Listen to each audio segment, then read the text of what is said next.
Selamat pagi, perkenalkan nama saya Natalia Walabunga dengan NIM 25181033. Saya dari Kebidanan Program Sarjana, kelas A71.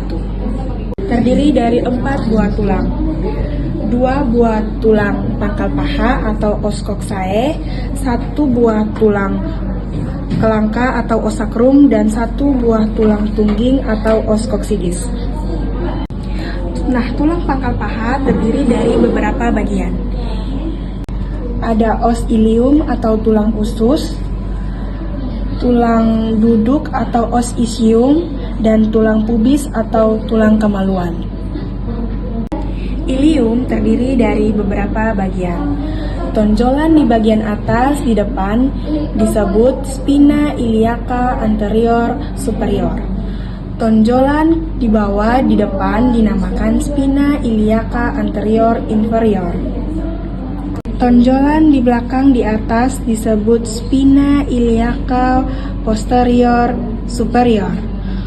Tonjolan di bawah bagian belakang disebut spina iliaca posterior inferior. Nah, pada atas ilium ada garis tebal yang disebut crista iliaca. Nah, di sini ada lubang pada ilium yang biasa disebut linea terminalis. Selanjutnya, os ischium atau tulang duduk. Cekungan atas yang besar disebut ischiadica mayor. Nah, tonjolan di bawah cekungan disebut spina ischiadica. Cekungan kecil di bawah tonjolan disebut incisura ischiadica minor. Nah, ada tulang yang menyangga pada waktu kita duduk disebut tuber ischiadicum. Ada tulang kemaluan atau os pubis. Tulang di atas os pubis disebut ramus superior osis pubis. Tulang di bawah pubis disebut ramus inferior osis pubis. Nah, yang di tengah-tengah ini disebut symphysis pubis. Nah, lubang pada pubis disebut foramen obturatorium. Antara ramus kiri dan ramus kanan yang berbentuk segitiga ini disebut arcus pubis. Nah, selanjutnya tulang kelangka atau os sacrum. Tulang kelangka terdiri dari 5 lubang bagian depan yang disebut. Selanjutnya, lubang di bagian belakang sakrum disebut foramina sacralia posteriora. Berbentuk duri ini disebut crista sacralia.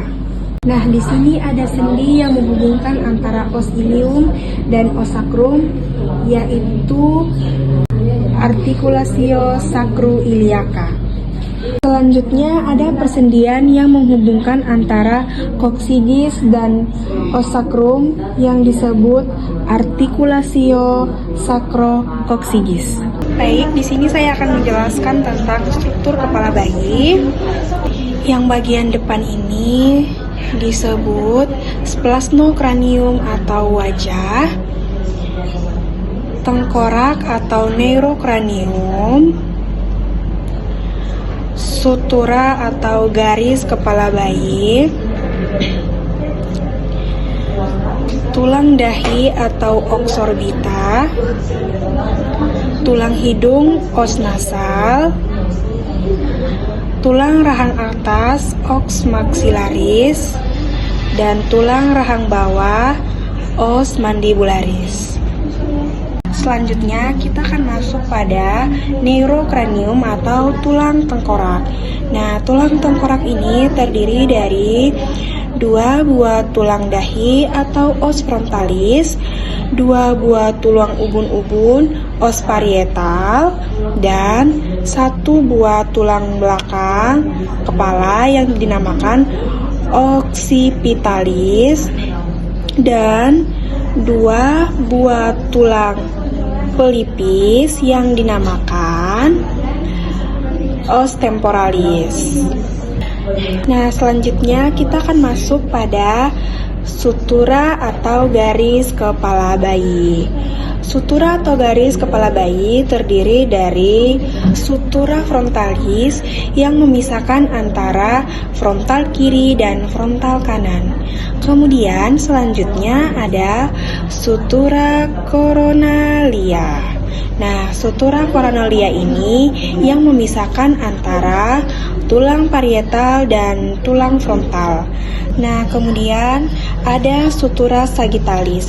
Sutura sagittalis ini yang memisahkan antara parietal kiri dan parietal kanan. Kemudian sutura ini dinamakan sutura lamboid, sutura yang memisahkan antara parietal dan oksipital. Baik, itu saja perkenalan singkat mengenai anatomi panggul dan kepala bayi. Sekian dari saya, semoga bermanfaat dan menambah wawasan teman-teman yang menonton. Terima kasih.